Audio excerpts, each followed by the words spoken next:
Good morning. আজ আমরা মুক্ত শিক্ষা কেন্দ্র তেলিপুকুর পূর্ব বর্ধমান শিক্ষা প্রতিষ্ঠানে NIOS বোর্ডের মাধ্যমিকের অঙ্কের ক্লাস করব।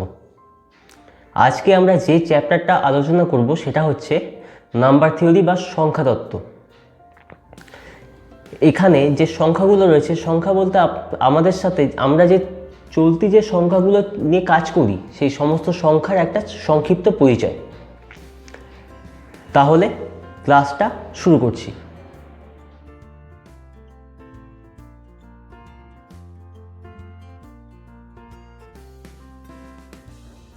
সবার প্রথমে যেটা আমরা পড়ব সেটা হচ্ছে ন্যাচারাল নাম্বারস বা স্বাভাবিক সংখ্যা। স্বাভাবিক সংখ্যা জিনিসটা কি? The natural numbers are common counting numbers. অর্থাৎ স্বাভাবিক সংখ্যা হচ্ছে সাধারণ যে গোনা হয় যে সংখ্যাগুলো ব্যবহার করে সেগুলো। তো এখন গোনা হয় এরকম সংখ্যাগুলো কি হতে পারে? তাহলে উদাহরণ হচ্ছে 1 2 3 4 5 অ্যান্ড সো অন, অর্থাৎ 1 2 3 4 5 6 এরকম যে সংখ্যাগুলো রয়েছে এরা সবাই হচ্ছে ন্যাচারাল নাম্বারস এবং এর কোনো শেষ নেই, এখনও চলছে। এখন খেয়াল করে দেখুন, এর মধ্যে কিন্তু শূন্যটা নেই, শূন্য এখানে বাদ গেছে। শূন্যকে ধরা হলে এই ন্যাচারাল নাম্বারস হয়ে যাবে হোল নাম্বারস। হোল নাম্বারস হচ্ছে the set of whole numbers is the natural numbers and zero. অর্থাৎ ন্যাচারাল নাম্বার তো রয়েছে, তার সঙ্গে শূন্যও রয়েছে, এই হচ্ছে হোল নাম্বারস। বাংলায় একে বলা হয় অখণ্ড সংখ্যা। তাহলে হোল নাম্বারসের উদাহরণ কী হতে পারে? 0 1 2 3 4 এবং অ্যান্ড সো অন, অর্থাৎ এরকম চলছে। অর্থাৎ এখানে শূন্যকে অ্যাড করা হয়েছে। হোল নাম্বারসের মধ্যে শূন্য রয়েছে, শূন্য এবং তারপরে 1 2 3 4 এই ন্যাচারাল নাম্বারস, এগুলো হোল নাম্বারসের মধ্যে পড়ে বা অখণ্ড সংখ্যার মধ্যে পড়ে। এখন যদি এই অখণ্ড সংখ্যাকে বিয়োগ করা হয়, অর্থাৎ একটা থেকে অন্যটা বিয়োগ করা হয়, তাহলে যেমন মনে করুন 2 থেকে 3 বিয়োগ করলাম, তাহলে আমি কত পাবো? 2 থেকে 3 একটা অসম্ভব বিয়োগ, তো একে করা হবে হচ্ছে -1। তাহলে -1 এরকম হতে পারে, -2। এই সংখ্যাগুলো কিন্তু হোল নাম্বারসের মধ্যে কিন্তু দেওয়া হয়নি। তাহলে এই সংখ্যাগুলো নিশ্চয়ই অন্য একটা কিছু হতে পারে। এখন আমরা সেটাকে দেখব, সেটা হচ্ছে ইন্টিজার্স। ইন্টিজার্স জিনিসটা কি না? Integers is the set of whole numbers along with their negative versions. অর্থাৎ ইন্টিজার্স বা পূর্ণ সংখ্যা হচ্ছে অখণ্ড সংখ্যাগুলোই এবং তাদের নেগেটিভ ভার্সন অর্থাৎ ঋণাত্মক ক্রমগুলো। যেমন এর উদাহরণ কী হতে পারে? ইন্টিজার্সের উদাহরণ 0 +1 -1 +2 -2 +3 -3, অর্থাৎ একই সংখ্যা, তার প্লাস ভার্সনও থাকবে এবং মাইনাস ভার্সনও থাকবে। তো এই রকমভাবে ইন্টিজার্সগুলোকে দুটো ভাগে ভাগ করা হয়। সেই ভাগগুলো কি এবার আমরা সেটা দেখব। 0 ছাড়া +1 +2 +3 এগুলো হচ্ছে পজিটিভ ইন্টিজার, আর -1 -2 -3 এটা হচ্ছে নেগেটিভ ইন্টিজার।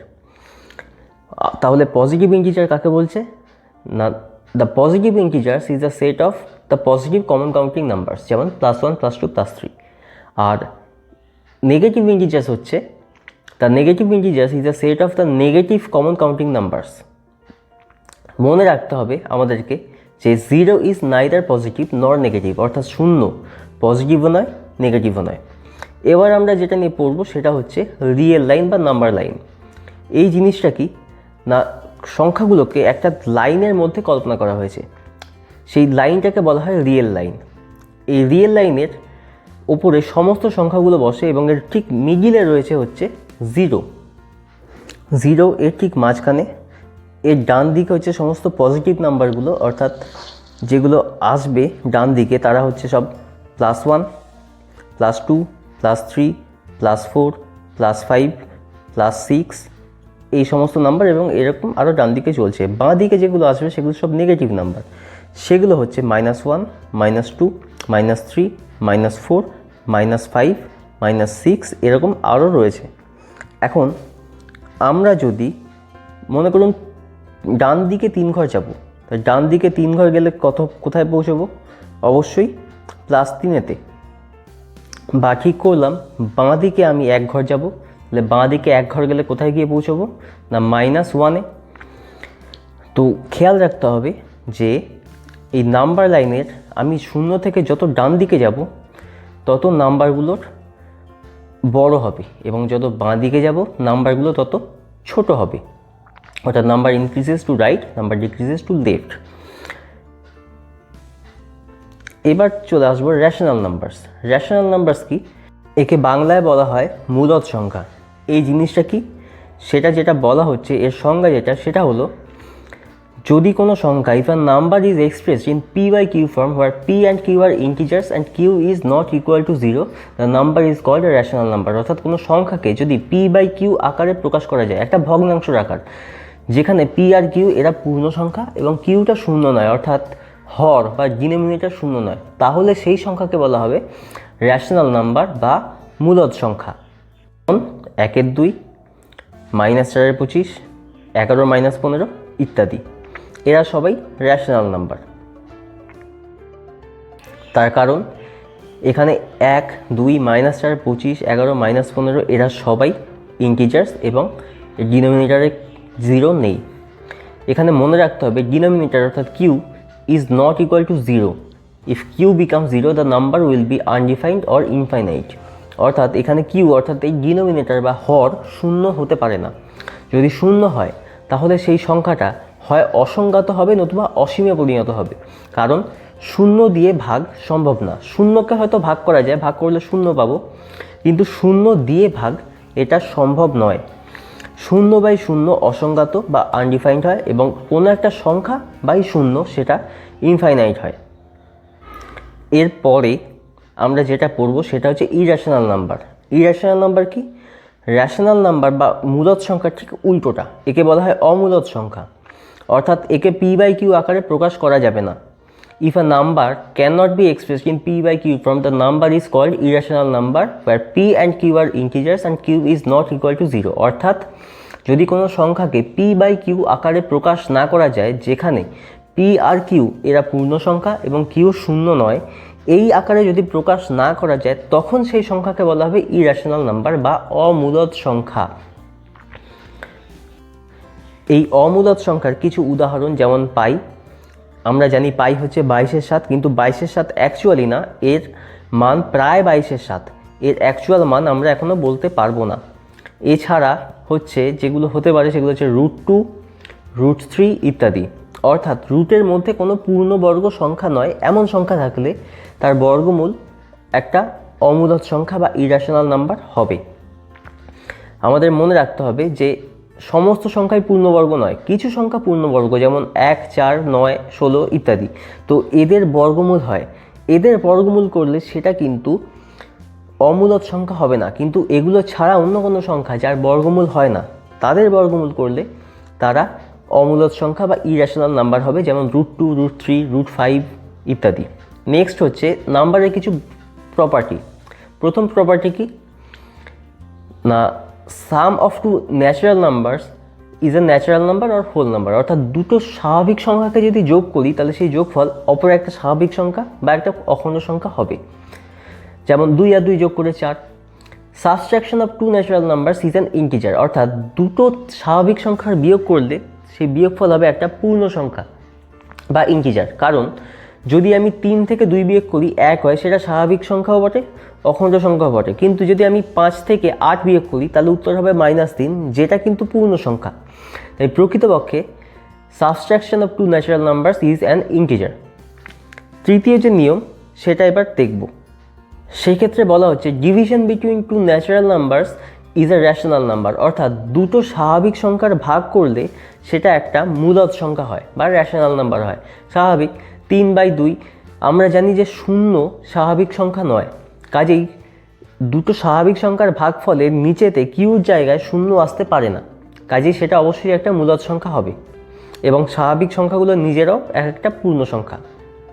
এরপরের যে নিয়মটা সেটা হচ্ছে the square root of the product of two rational numbers is an irrational number. অর্থাৎ দুটো মূলদ সংখ্যার গুণফল তার বর্গমূল একটা অমূলদ সংখ্যা হয় অবশ্যই তখনই যখন সেই গুণফলটা যখন পূর্ণবর্গ সংখ্যা হবে না, তখন খালি এটা সম্ভব। এরপর আমরা যেটা দেখব সেটা হচ্ছে সাম প্রবলেমস অন নাম্বার থিওরি, অর্থাৎ সংখ্যা তত্ত্বের বিষয়ে কিছু অঙ্ক বা কিছু সমস্যা। তো আপনাকে কি সমস্যা দিতে পারে, যেমন একটা অঙ্ক দিল, find an irrational number in between 4 and 5। এইমাত্র 4 নম্বর যে রুলটা, সেই 4 নম্বর নিয়মে আমরা দেখলাম যে দুটো সংখ্যার গুণফলের বর্গমূল একটা অমূলদ সংখ্যা হতে পারে। তো 4 আর 5 এদের গুণফল হচ্ছে 20, 4 পূর্ণবর্গ 5 পূর্ণবর্গ নয়, তো এদের গুণফল 20, সেটাও পূর্ণবর্গ নয়, তাহলে অবশ্যই √20 একটা অমূলদ সংখ্যা হবে। তাহলে এর উত্তর হবে an irrational number between 4 and 5 is, অর্থাৎ 4 আর 5 এর মধ্যবর্তী একটা অমূলদ সংখ্যা হচ্ছে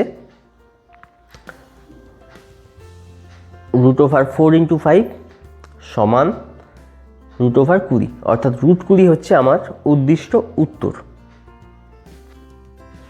নেক্সট হয়তো একটা অঙ্ক দিল, অ্যাড দ্য ফলোয়িংস 4/5 + 5/6, অর্থাৎ 4-এর 5 আর 5-এর 6কে যোগ করতে বললো। তো এই যে যোগটা, এটা সোজা যোগ, এমনিতেই ছোটোবেলায় আমরা করেছি যে 5 আর 6 লসাগু করতে হবে, 5 দিয়ে সেই লসাগুকে ভাগ করে 4 দিয়ে গুণ করতে হবে, দিয়ে এভাবে যোগটা করতে হবে।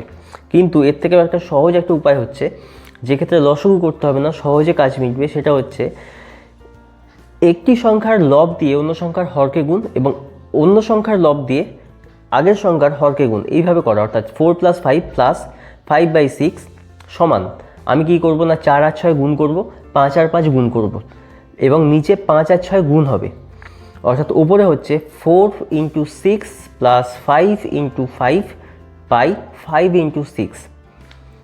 তাহলে গুণ করে যেটা হবে সেটা হচ্ছে 4 আর 6 গুণ করে 24, 5 × 5 = 25 আর 5 × 6 = 30। তাহলে 24 + 25/30।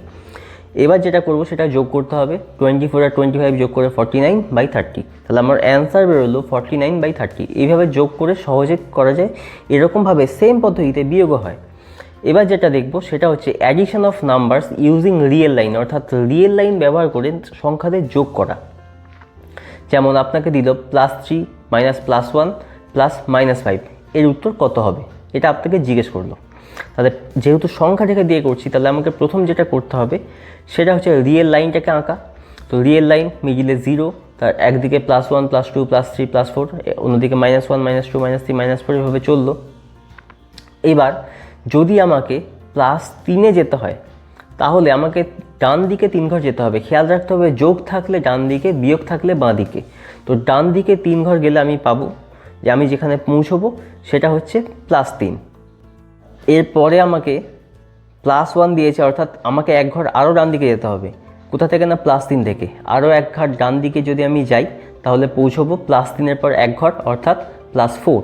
তারপর -5 দিয়েছে, অর্থাৎ বাঁ দিকে 5 ঘর। তাহলে +4 থেকে বাঁ দিকে 5 ঘর, সেখানে যদি আমি যাই তাহলে আমি গিয়ে পৌঁছচ্ছি হচ্ছে -1। তাহলে আমার উত্তর এসছে -1। তাহলে আমি ফাইনালি যেটা লিখবো সেটা হচ্ছে +3 + +1 + -5 সমান -1। এটা হচ্ছে আমার অঙ্কটা শেষ হলো।